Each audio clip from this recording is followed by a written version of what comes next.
All right, weavers, let's get started.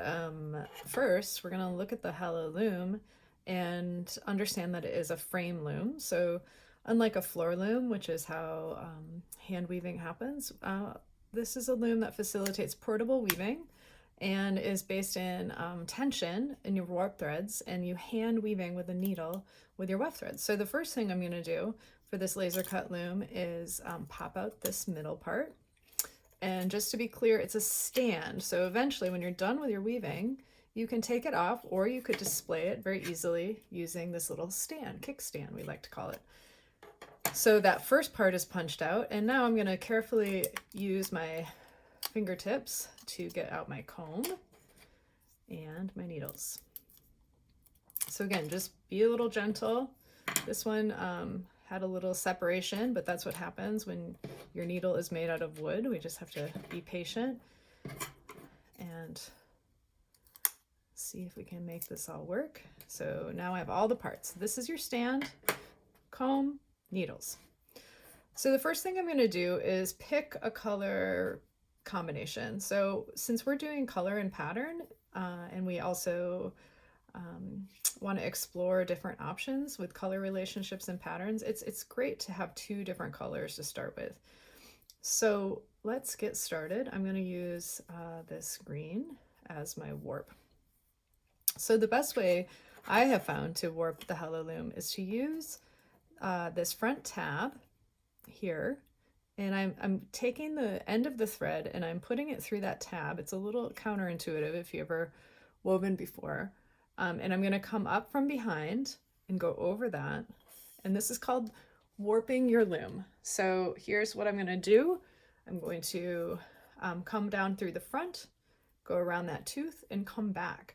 Now, many of you might have the inclination to start wrapping, and I would encourage you, instead of going all the way around, there's no real wrong way, but I would just encourage you to consider going through the tooth, kind of holding it with your finger, right? There's no thread coming on the back, and positioning it again in the front. So we're trying to lay down our warp threads here. These are called warp threads. They're the threads in tension when you're weaving.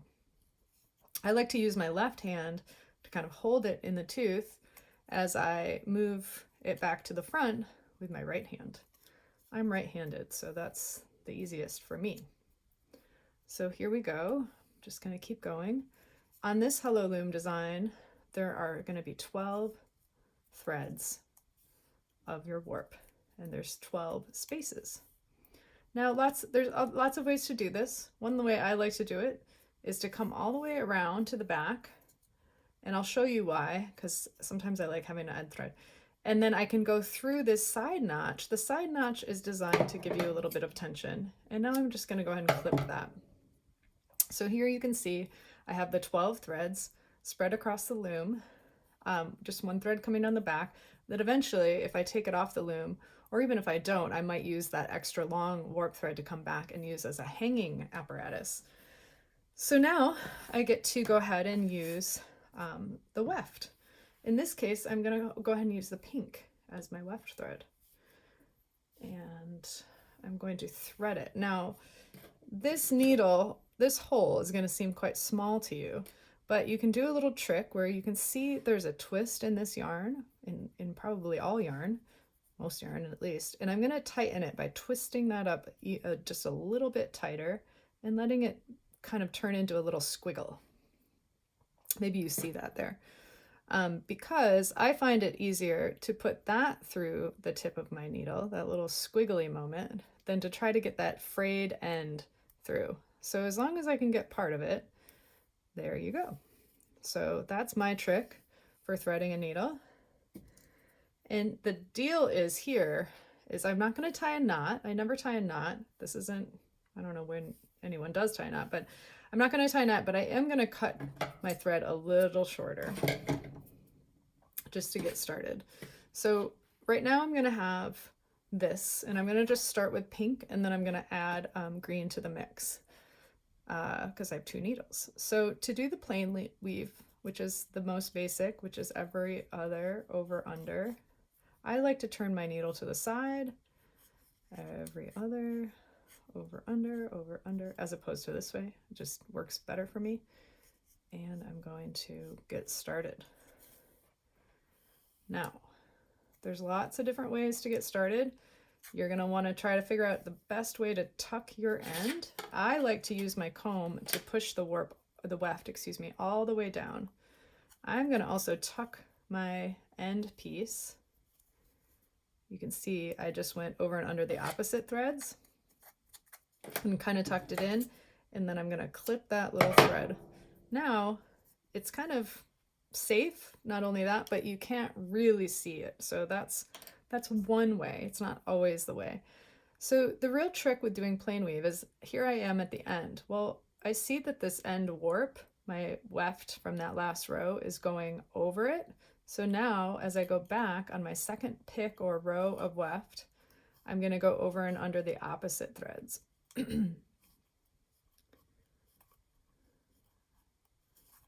So here we are.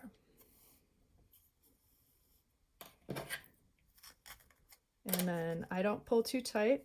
I want my weaving to stay the width of the warp, excuse me. So here it is. You're going to have a tendency to pull in, pull in, pull in. We don't really want to do that. We want to try to leave it as wide as it can be. Now I've done 2 rows. Let's go ahead and do 1 more or 2 more. So again, I look and I went over that last one. So now I'm going to pick it up, go under, catch that outside thread, and keep going.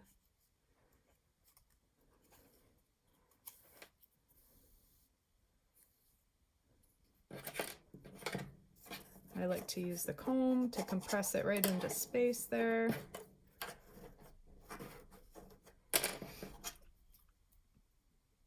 Let's do something fun here. Let's get started with a second thread. Let's really start playing with some color possibilities. Again, you saw me do this the first time when I threaded. I kind of twist it a little tighter to get a little compression in that thread. Let it squiggle upon itself. Get the side here going through that needle. Push, push, push. If you have fingernails, that's a added bonus right now to grab that through.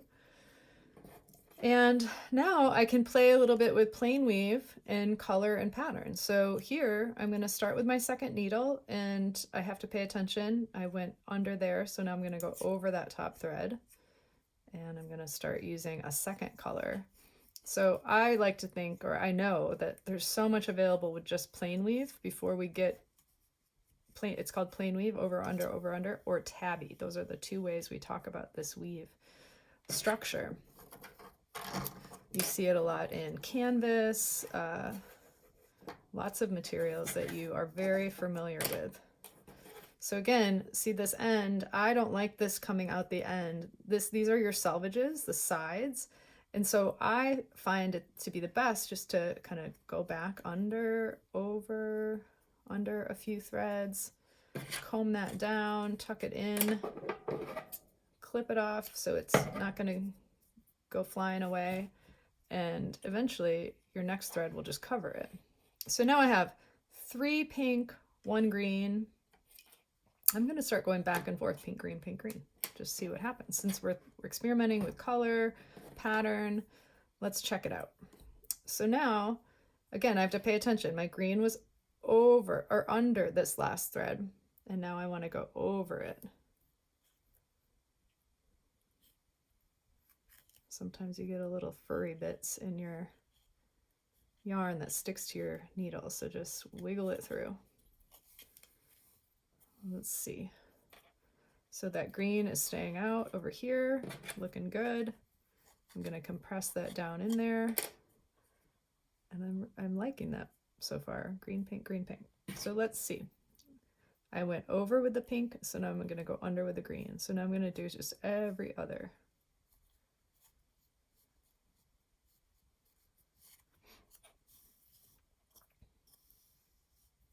So I'm going to, after I do a little bit more with plain weave using the 2 needles, 2 colors, I mean, just to let you know, you can add a color at any time. You could do whatever you want in terms of color. So maybe I should show you how to stop and start a color. So here I'm over with the green and I have to go under with the pink.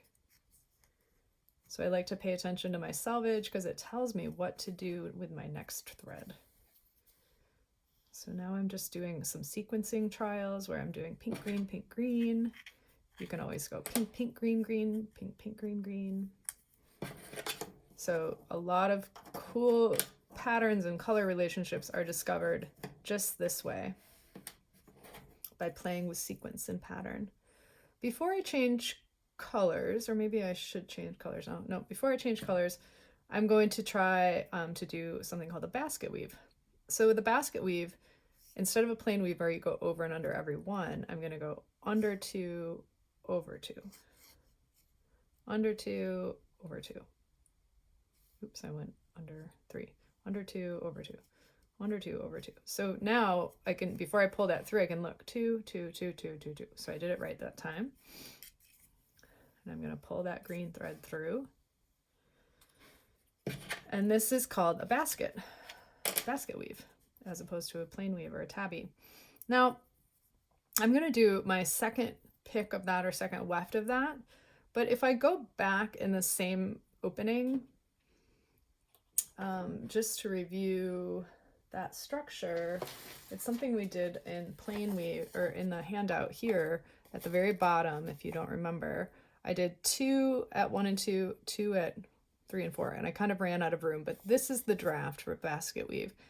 But one thing that's quite interesting is that if you try to go back the same path, you will unweave it. So I'm going to catch that outer thread, but then otherwise by going under it, but otherwise I'm going to follow the same path back. So it's like getting 2 picks in one shed or path. We call it a shed in weaving, but path would be another way to say it. So now you can see them right on top of each other, hopefully. Let's try pink as our next couple picks of plain or a basket weave. So I went over here, so now I'm going to go under, over. Basket weave is like an enlarged plain weave. I like it because it looks really graphic and cool, and it's just fun to experiment with in your pattern play. So again, I can't just go back, because if I don't catch that outer thread, everything's going to unweave. So I'm just going to catch that outer thread and follow that pink on the same path back otherwise. We didn't have to worry about that when we were just doing paper weaving, because we didn't have to turn the weft around ever. But when you're doing real weaving with real yarn, you always have to catch the edge thread. So you can see the pattern is now enlarged. Let's go back to plain weave for a minute, and then I'm going to show you how I would stop and start a new thread. Because since we're talking about pattern and color play, I think you need to know how to transition.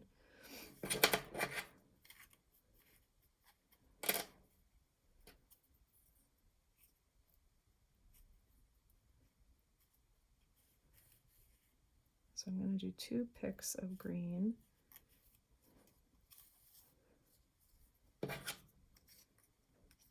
Or weft threads of green.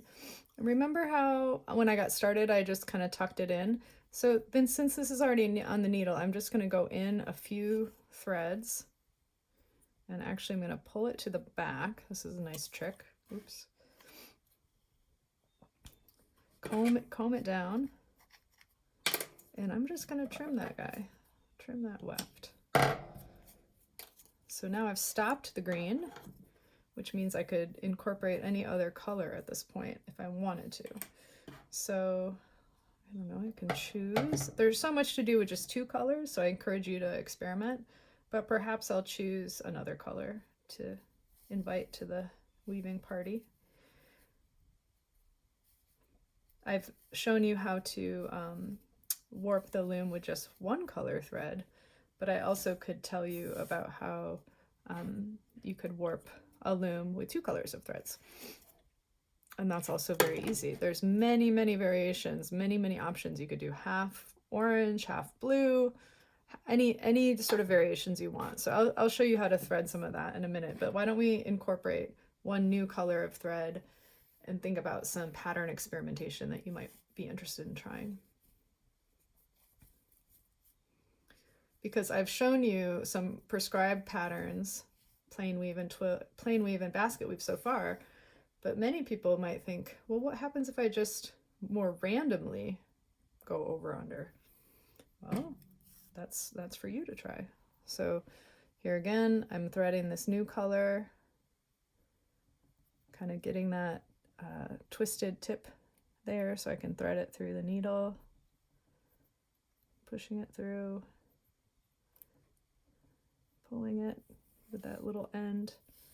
I'm going to trim it because that thread's pretty long to drag along with me the whole time.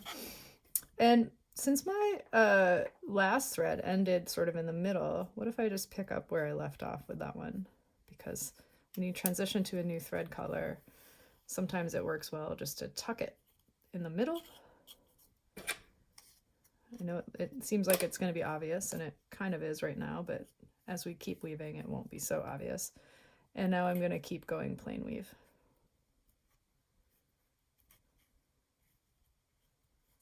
So the plain weave is a very regular weave, but let's bring the pink back in and try something a lot less maybe regular as plain weave. So for example, what if I just say, I don't know, I'm not going to do anything specific. I'm just going to go a couple over, a couple under, see what happens. I did not do a pattern. I just did random. Why not? So for this experiment, I'm going to keep doing random with the pink, but I'm going to do plain weave with the brown. So I'm going to have like what's called a sort of complex pattern, where I don't like that actually because I didn't go the other plain weave with the brown, so I'm going to undo it and redo it. There's not a ton of rules, and maybe you can discover something new, but one rule is you have to go over and under, or at least create a structure, otherwise your cloth won't hold together. The cool thing about weaving is that it's both a pattern, but it's also the structure. It's holding, the threads of the warp and weft are holding the whole thing together. So remember, I was just going to do random with this pink. Here I go. I'm going to go skip a bunch, come up, and go back to doing some random with the pink.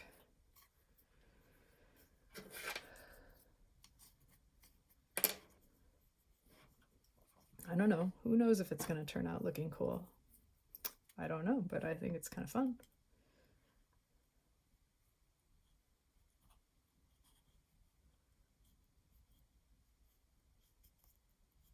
So again, I'm doing the one line of plain weave and one line of random weave.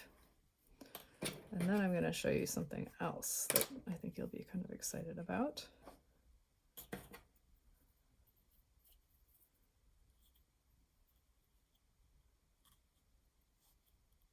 Oh, I sometimes default to just doing something really regular because that's what my brain does. But here, pink is supposed to be random. So let's go back to doing some random.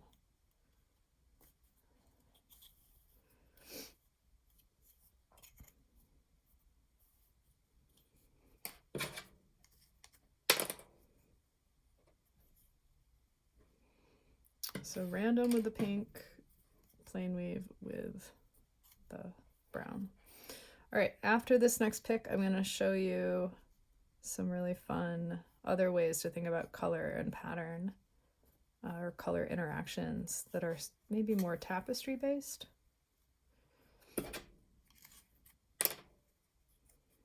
So we've done plain weave, basket weave, and now sort of random and compound weaving, where we have plain weave and random weave happening together.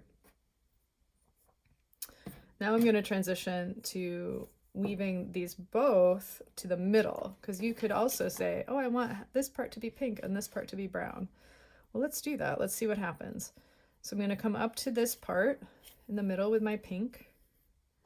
You have to always pull your tail through. And now I'm going to weave back with the brown to the middle. Pull my tail through.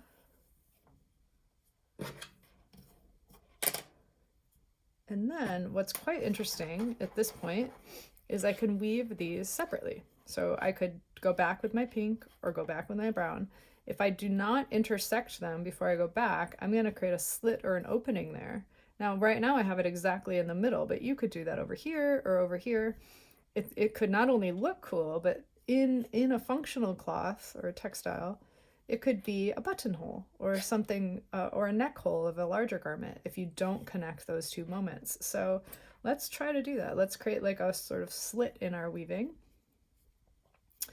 So there's sort of the really cool way that this can do something different functionally, but also aesthetically. So I'm going to create this sort of opening here where I have pink on one side and brown on the other.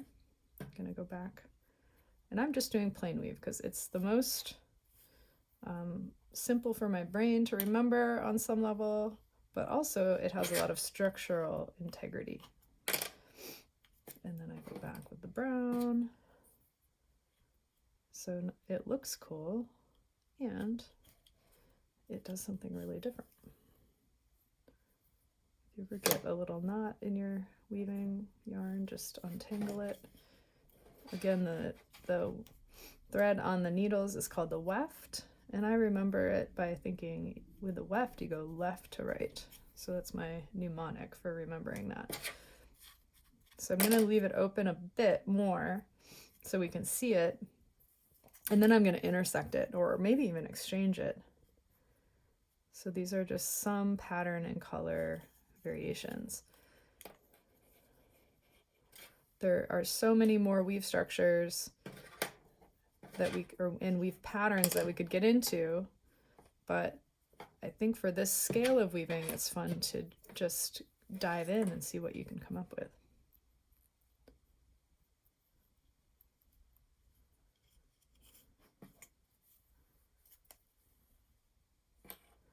All right, before I've created that little opening, but I want to show you how I would intersect those before I go back.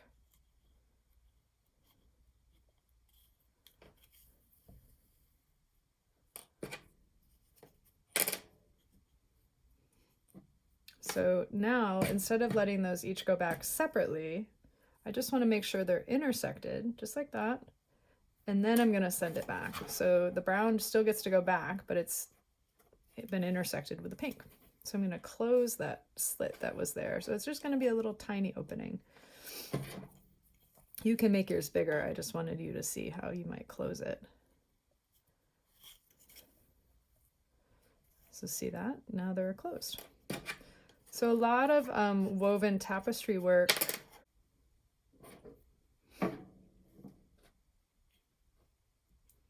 here. I'm going to just do a line of plain weave.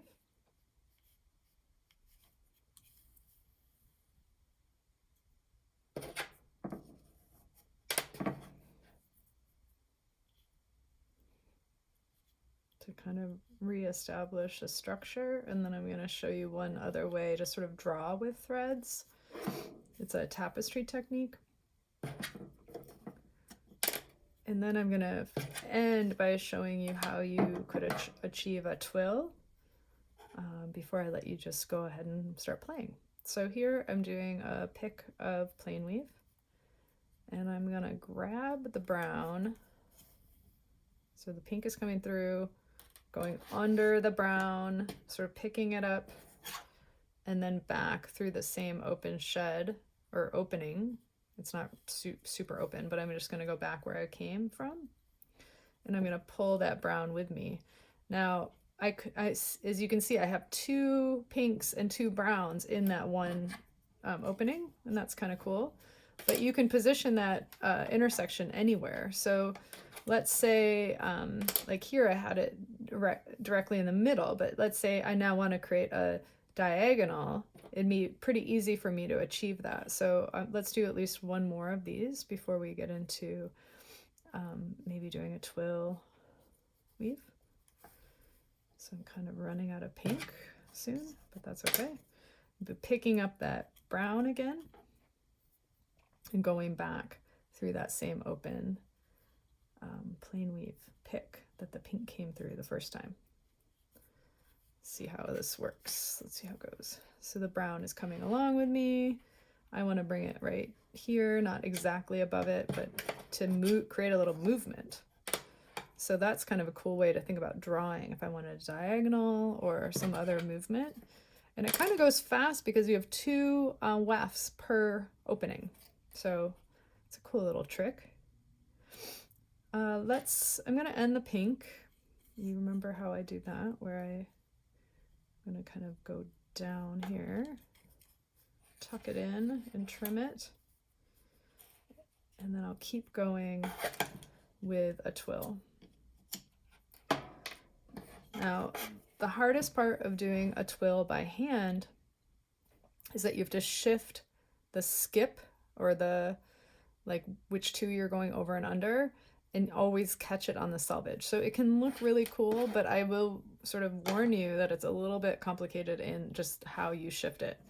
Now, I am getting to the top of my weaving, so I sometimes like to rotate it, especially if I'm going this way, and because I'm right-handed, right to left. So I'm going to go under 2 over 2. So this is going to look a lot like basket, but then on the way back, I'm going to shift that over 2 under 2 to start thinking about how to do what's called a twill weave. So if I went over 2 under 2 this way, now I'm going to go under 1 over 2 under 1. You still have to go over and under 2, but I'm shifting which 2 that goes under. And it might be useful to even think about numbering these. And so if you can see the step, the 2 that I'm shifting to go over is 1 to the left. So it's going to be a left facing twill. So then I went 2, 2. So I have to go over these 2, under those 2.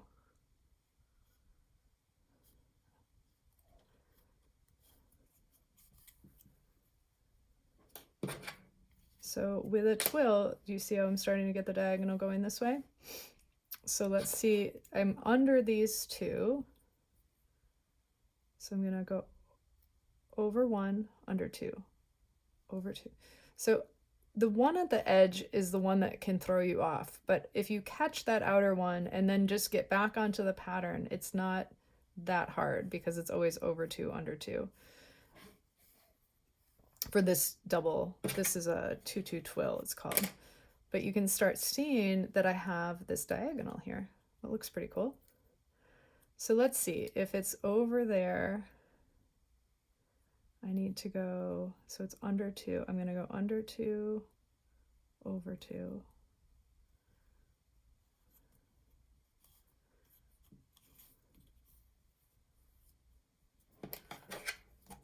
So the under 2, over 2, like, it's always 2, 2, 2. It just shifts always one in one direction. And we could always shift the twill to make it go back the other direction. So it's a little bit of a mind puzzle, but I think sometimes it can look cool and it's a little bit unexpected on a hand weaving. I'm going to go back to plain weave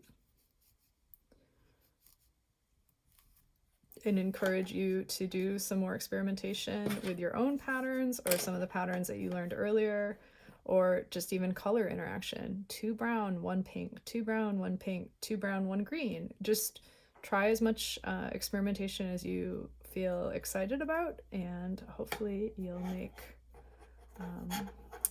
a new exciting weaving that you can put in the stand and be proud of and look at on your desk, or you can take it off and do your next Hello Loom weaving. Thanks for joining me.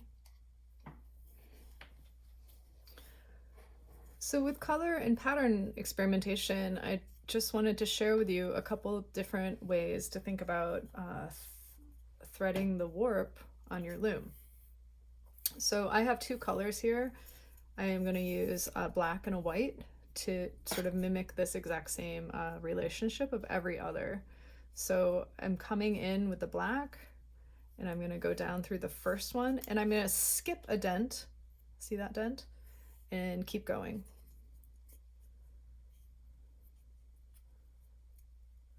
Skipping, keep going.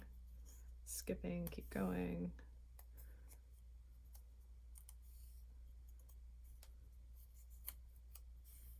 So So there's 12 possible threads here with your weft, or your warp, excuse me.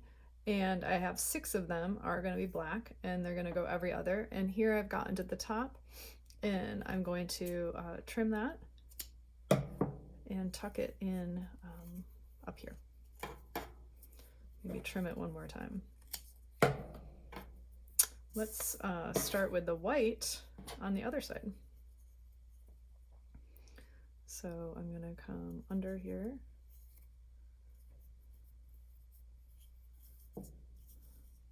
Coming under that black warp, I'm going to come and fill in those opposite dents.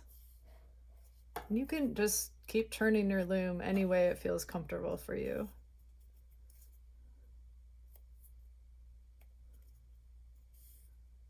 To manipulate. It's the great thing about this loom is it's small enough that it's easily manipulatable in your hand. And I'm going to end it down here in that other slit, trim it up, tuck it under, and then I'm ready to weave. And what you'll find is an entirely different color interaction than if you had just one solid warp. So here's how you would thread your loom: every other, dark and light. As we explore new ways to think about color interaction on the Hello Loom, I have some examples here of every other. And now I'm going to show you how you might thread it with half one color and half another. So here I'm getting started with half peach.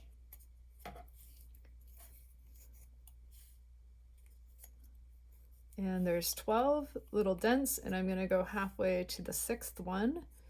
And I'm just going to sort of let that ride back there and get it in tension here and trim it, and I'm going to let that hang out for a minute. I'm going to choose this nice sage green as my second color and get started there.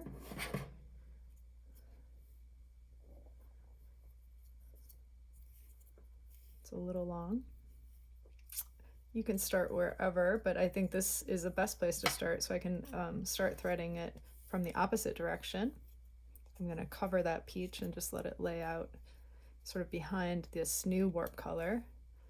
And now I'm going through these dents, and again, feel free to manipulate your loom the best direction it feels comfortable to do to thread these dents.